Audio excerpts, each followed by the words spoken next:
10,000 ଟଙ୍କା ଦିଅ। କଣ ପାଇଁ? ଦଉନ ତମେ।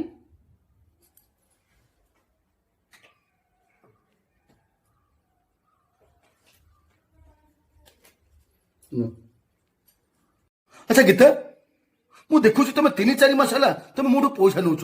ଆରେ କଣ ପାଇଁ ତମେ ପଇସା ନଉଛ?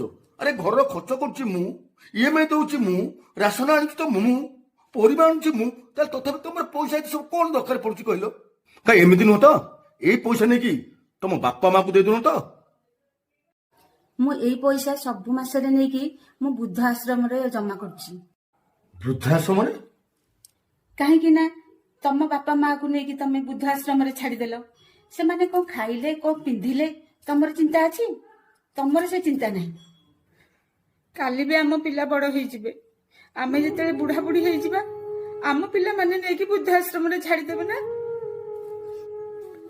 ଯୋଉ କଷ୍ଟ ତମ ବାପା ମା ମୋ ଶାଶୁ ଶ୍ୱଶୁର ପାଉଛନ୍ତି, ମୁଁ ଚାହେଁନି ଆମେ ସେଇ କଷ୍ଟ ପାଇବା ବୋଲି। ତମେ ଯଦି ଆଜି ତମ ବାପା ମାଙ୍କୁ ବୃଦ୍ଧାଶ୍ରମରେ ଛାଡିଦେଲ, ତାହେଲେ ଆମ ପିଲାମାନେ ଆମକୁ କାହିଁ ନ ଛାଡିବେ? ତମେ ଯେମିତି କରିବ ସେମିତି ଫଳ ପାଇବ।